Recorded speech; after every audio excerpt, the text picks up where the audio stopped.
ये जो 26 जनवरी में जिस तरीके से हुड़दंग हुई, उस पे आपका मत जानना चाहते हैं। जो कुछ भी 26 जनवरी को हुआ, विशेष करके लाल किले में जिस तरीके से लोग घुसे और जिस तरीके से वहाँ राष्ट्रीय ध्वज का अपमान किया गया, ये निंदनीय भी है और ये राष्ट्र विरोधी गतिविधि है। इसकी जितनी निंदा की जाए वो कम है।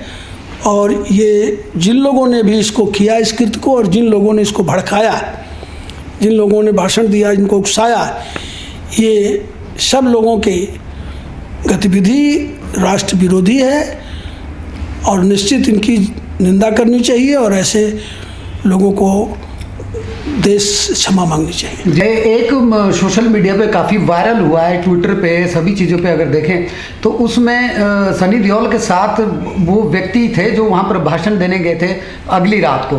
तो विपक्ष का सीधा आरोप है कि ये केवल और केवल सत्ता पक्ष के द्वारा उकसाई हुई भीड़ का नतीजा हुआ कि उस पर सनी देओल का स्पष्टीकरण आ चुका है जी।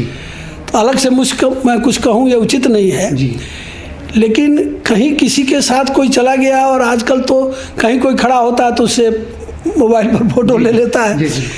लेकिन जो लोग भाषण दिए, जो किसानों का आह्वान किया और जिन लोगों ने सरकार के साथ वार्ता की जी, और उस वार्ता में इन लोगों ने शर्तें मानी जी, बिल्कुल, कि हम इस रूट से रूट निश्चित हुई, प्रक्रिया निश्चित हुई, उसका जो उल्लंघन किया उसकी जवाबदेही उन लोगों को लेनी चाहिए, क्योंकि ये उसका उल्लंघन हुआ और नेता के नाते उन्होंने वार्ता किया था तो उस पर कंट्रोल करना भी उनका काम था जी, बिल्कुल।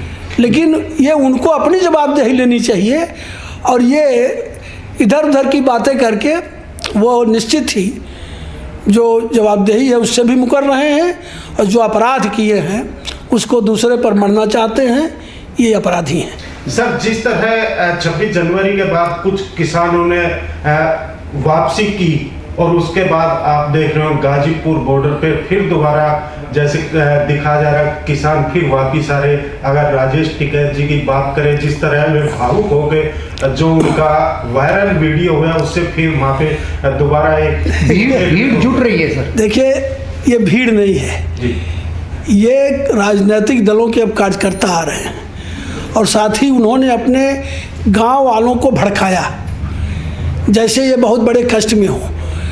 राकेश टिकैत के आप उन भाषणों को पढ़िए जब उन्होंने किसानों को उकसाया, जब उन्होंने भड़काऊ भाषण दिया और जब उनको लगा कि कानून अपना काम करेगा तो भयभीत होकर के वो अपना चाहे आंसू बहाए और अपने गांव वालों को आह्वान किए। तो स्वाभाविक है ये उनके व्यक्तिगत समर्थकों की भीड़ है, इसमें आम किसान नहीं है। आम किसान तो वापस जा रहा है, वापस जाना चाहता है जी, जी। लेकिन अब ये लोग उसको अपने आहंग से जोड़ लिए हैं।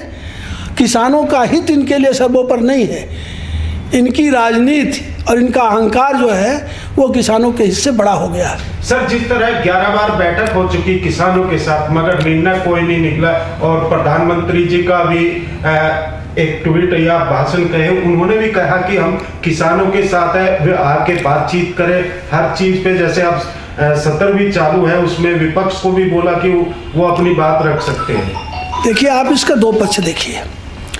ये बिल संसद से पास हुई, संसद में उस समय भी विपक्ष के इन सब नेताओं को बोलने का अवसर मिला था, सब दल के लोग बोले थे जी, और सबके बहस में से ये बिल पास हुई। इसके बाद भी सरकार की नीति भी ठीक है और नीयत भी ठीक है।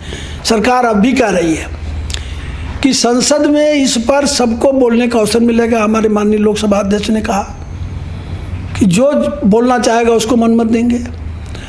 सरकार ये भी कह रही है कि आप कोई भी सुझाव दीजिए, हम उस सुझाव को उसका अध्ययन करेंगे, जो उसमें उचित होगा उसको स्वीकार करेंगे।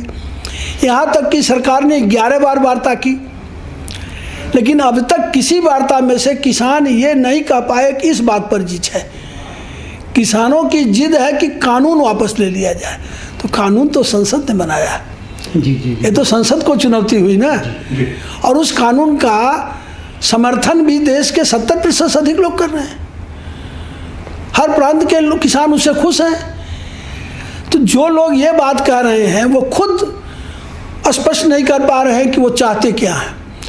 अभी देश ये नहीं जान पाया कि वास्तव में किसान क्या चाहते हैं, सुझाव दे नहीं रहे हैं। सरकार तो यहाँ तक की कि 1.5 बरस के लिए हमारे कृषि मंत्री ने प्रस्ताव किया कि 1.5 बरस के लिए हम इसको स्थगित कर देंगे, आप हमको ठोस सुझाव दीजिए।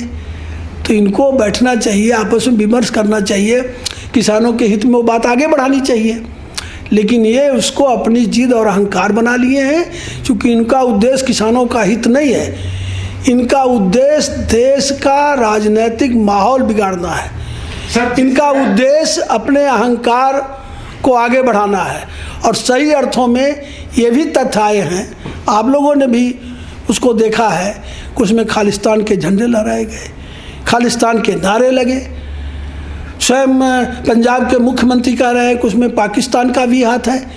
तो ये सारी चीज़ें आज स्पष्ट हो रही हैं कि ये आंदोलन किन तत्वों द्वारा चलाया जा रहा है और जो लोग उसमें नेतृत्व कर रहे हैं उनकी नीयत क्या है, ये भी अब स्पष्ट हो चुकी है। और आम किसान, पूरा देश 26 जनवरी के बाद इस कृत्य की निंदा कर रहा है और सब लोग अब इस आंदोलन को ये मान रहे हैं कि अब इसका कोई औचित्य नहीं रहा, क्योंकि अब आंदोलन राष्ट्र विरोधी हो गया। जी जी, बात स्पष्ट है। इसलिए सही तो यह है किसानों को आंदोलन वापस लेना चाहिए और वार्ता के मेज पर आना चाहिए। जी जी सर, शीतकालीन सत्र को लेके भी विपक्ष सवाल कर रहा है कि शीतकालीन सत्र भी किसान आंदोलन के चलते इन्होंने टाल दिया, ये सत्ता पक्ष को ये दोष दे रहे हैं, आपका इस पर क्या मत है? ये विपक्ष जो है, ये जो होता है ना खिसियानी, जी जी, ये उसकी खिसियाहट है। ये सब लोग जानते हैं कि अधिवेशन नहीं हुआ तो कोरोना उसका कारण है, और केवल हमारे देश में नहीं है, कई ऐसे देश में जहाँ वो बैठकें नहीं हुई। तो ये तो कोरोना के कारण अधिवेशन स्थगित हुआ, सभी संसद सदस्यों के अभिमत से हुआ, और आज उसके बावजूद भी सरकार अधिवेशन भी कर रही है, सावधानी भी बरत रही है। ये लोग तो सावधानी भी नहीं बरत रहे हैं।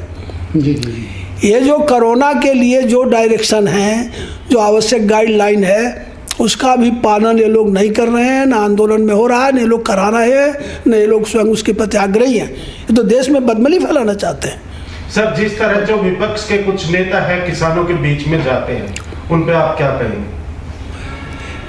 मैं तो ये कह रहा हूँ कि अब तक ये पर्दे के आड़ में थे, अब ये पर्दे पर आ गए। लेकिन सर हम पहले से हम लोग कह रहे हैं कि ये आंदोलन किसानों का नहीं है।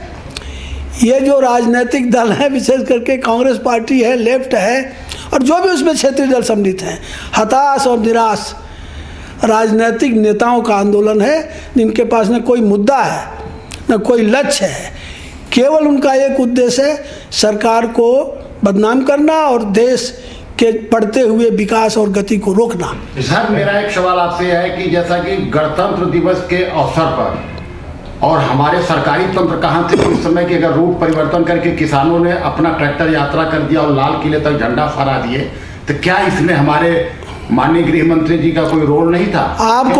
आपको प्रशंसा करना चाहिए सरकार के संयम का, हमारे सुरक्षा बलों के संयम का, कि उनकी नियत थी बदमली पैदा करना, और इनकी नियत थी कि संयम बरत करके ऐसी स्थिति न आवे कि बल प्रयोग हो, जिससे 26 जनवरी का एक नया इतिहास बने। इसलिए सरकार के इस नियत की, हमारे सुरक्षा बलों के संयम की सराहना करनी चाहिए।